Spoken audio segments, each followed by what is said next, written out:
आज आपण बघा मस्त अशी स्ट्रीट स्टाईल पावभाजी कशी बनवायची याची रेसिपी बघणार आहोत। अगदी सोप्या पद्धतीने पावभाजी कशी बनवायची ते आज आपण बघणार आहोत बघा। आणि पावभाजी बनवण्यासाठी मी येथे एका कुकर मध्ये 1 वाटी फ्लावर घेतलेला आहे, तो स्वच्छ धुवून बारीक कट करून घेतलेला आहे। अर्धी वाटी गाजर घेतलेला आहे बारीक कट करून, अर्धी वाटी मटार घेतलेले आहेत, अर्धी वाटी शिमला मिरची घेतलेली आहे आणि अर्धी वाटी साल काढून बारीक कट केलेला बटाटा घेतलेला आहे। आता आपण यामध्ये 1 ते 1.5 ग्लास पाणी घालून घेणार आहोत। जेवढं भाज्यांचं प्रमाण आहे तेवढंच आपल्याला पाण्याचं पण प्रमाण घ्यायचं आहे। आणि नंतर बघा कुकरला आपण याच्या 3 शिट्ट्या करून घेणार आहोत। येथे बघा एका मिक्सरच्या भांड्यामध्ये 1 बारीक चिरलेला टोमॅटो घेतलेला आहे। आपण टोमॅटोची प्युरी बनवून घेणार आहोत।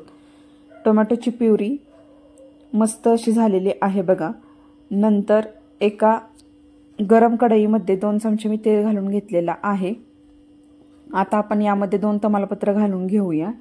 नंतर यामध्ये 1 मोठा बारीक चिरलेला कांदा घालून घेणार आहोत आणि यामध्येच कांदा पटकन सॉफ्ट व्हावा यासाठी 1 चमचा मी मीठ घालून घेतलेला आहे आणि कांदा आपण हलकासा परतून घेणार आहोत। कांदा हलकासा परतला गेल्यानंतर आपण यामध्ये टोमॅटो प्युरी घालून घेणार आहोत, म्हणजे टोमॅटो प्युरीचा जो कच्चा स्मेल असतो तो पण निघून जातो आणि टोमॅटोची टेस्ट अतिशय छान लागते बघा। इथे बघा कुकरच्या शिट्ट्या झालेल्या आहेत आणि कुकर छान असा थंड होण्यासाठी ठेवून दिलेला आहे। कुकर आपण खोलून बघूया। भाज्या बघा मस्त अशा शिजलेल्या आहेत। आता एका मॅशरच्या सहाय्याने आपण भाज्या छान अशा मॅश करून घेऊया।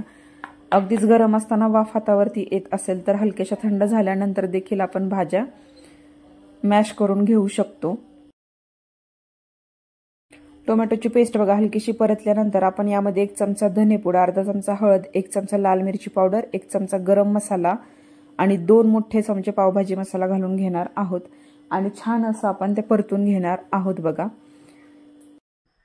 आणि बघा हलकसं परतल्या गेल्यानंतर आपण यामध्ये घालणार आहोत 1 चमचा तिखट आणि छान असं मिक्स करून घेणार आहोत आणि नंतर यामध्ये सर्व मॅश केलेल्या भाज्या घालून घ्यायच्या आहेत।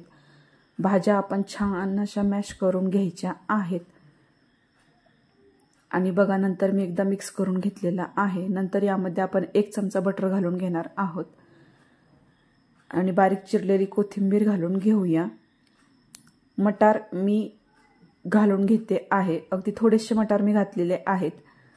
मटार घातले तर ते दिसताना अत्यंत अशी छान भाजी दिसते, म्हणून मी यामध्ये मटार घातलेले आहेत, ते पूर्णपणे ऑप्शनल आहेत।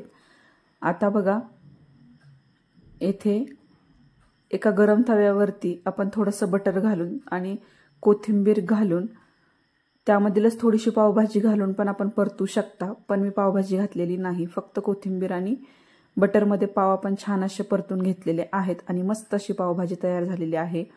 तुम्ही पण एकदा नक्की बनवा आणि कमेंट करून नक्की सांगा कशी बनलेली आहे ती।